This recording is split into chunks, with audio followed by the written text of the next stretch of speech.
Hi, ഞാൻ ഇന്ന് നിങ്ങൾക്ക് കുറച്ച് പോർച്ചുഗീസ് ഇന്ത്യയിൽ വന്നിട്ടുണ്ടായിരുന്നല്ലോ. അപ്പം കുറച്ച് ഇയേഴ്സ് നമുക്ക് പഠിക്കാനുണ്ട്. അപ്പോൾ ഇയേഴ്സിൻ്റെ ചെറിയൊരു മെമ്മറി കോഡ് പോലെ പറഞ്ഞു തരാം. അപ്പോൾ ആദ്യത്തേത് 1488.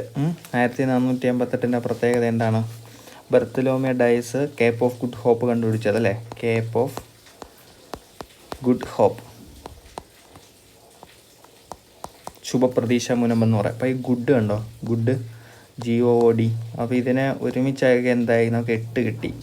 അപ്പോൾ 2 0 ഇല്ലേ, അല്ല 2 O ഇല്ലേ, അപ്പോൾ 88.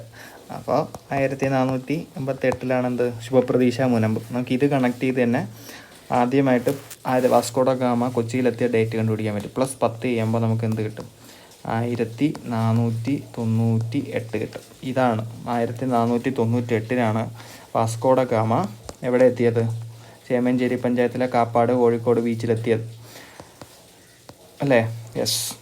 1498 മെയ് മാസം 20 എത്തിയത്. ഓക്കെ, ഇനി അടുത്ത ഡേറ്റ് എന്താണ്? ഇതിൻ്റെ കൂടെ പിന്നെ ഒരു 10 കൂട്ടിയൊക്കെ 98ൻ്റെ കൂടെ 1498 +10 ആഡ് ചെയ്യുമ്പോൾ നമുക്ക് എന്ത് കിട്ടും? 1508 കിട്ടും അല്ലേ? 1508. 1508 പ്രത്യേകത എന്താണ്? ചൗൾ യുദ്ധം നടന്നു. ചൗൾ യുദ്ധം ആരൊക്കെ തമ്മിൽ? മിർ ഹുസൈൻ വേഴ്സസ് ആര്? അൽബുക്കർക്ക്. ഇതിലാരാ ജയിച്ചത്? ആദ്യം മിർ ഹുസൈനാണ്. പിന്നെ രണ്ടാമത്തെ പിന്നെയും യുദ്ധം ചെയ്തപ്പോൾ ആര് ജയിച്ചു? അൽബുക്കർക്ക് ജയിച്ചു. ഓക്കെ, അപ്പോൾ അത് കഴിഞ്ഞു. ഇനി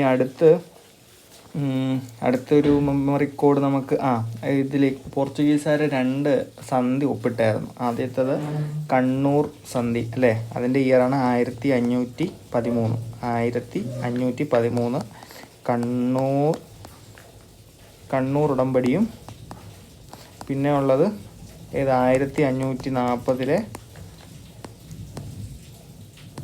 പൊന്നാനി സന്ധിയും. ഓക്കെ, ഈ 13 കണ്ടോ? ഈ KL 13 എന്ന് വെച്ചാൽ കണ്ണൂരാ അല്ലേ?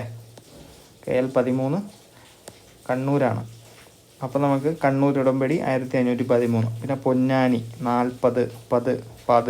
അപ്പോൾ ഇങ്ങനെ 10 40. അപ്പോൾ 10 പാ കിട്ടില്ല. 10 പായി തുടങ്ങുന്നത് പൊന്നാനി. ജസ്റ്റ് മെമ്മറി കോഡാണ്. നിങ്ങൾക്ക് പറ്റുന്ന രീതിയിൽ വേറെ രീതിയിൽ ആലോചിക്കാൻ പറ്റുമെങ്കിൽ ആലോചിക്കുക. ഓക്കെ, പിന്നെന്താണ്?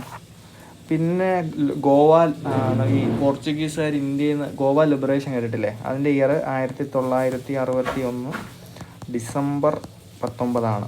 ഇത് നമുക്ക് എങ്ങനെ ആലോചിക്കാം? ഡിസംബർ 19 പിന്നെ തിരിച്ചിട്ട് 61. ഈ 19 തന്നെയാണ് ഇവിടെ എഴുതുക. പിന്നെ ഡിസംബർ ഇവർക്ക് പോർച്ചുഗീസുകാരൊക്കെ ഒരു കഷ്ടകാലമാണ്. കാരണം എന്താ? നമ്മുടെ ഈ അൽബുക്കർക്ക് മരിച്ചതെന്നാണ്? അൽബുക്കർക്കല്ല, വാസ്കോ ഡ ഗാമ മരിച്ചത് 1524 ഡിസംബർ 24. അവർക്ക് ന്യൂ ഇയർ ആഘോഷിക്കാൻ പോലും പറ്റില്ല. അതിൻ്റെ തലേന്നാണ് മരിച്ചത്, ഡിസംബർ. ഈ 1524 ഒരു പ്രത്യേകതയുണ്ട്. വാസ്കോ ഡ ഗാമൻ്റെ 3ാമത്തെ വരവും ആദ്യത്തെ വൈസ്രോയുമായ ഇയറാണ് 1524.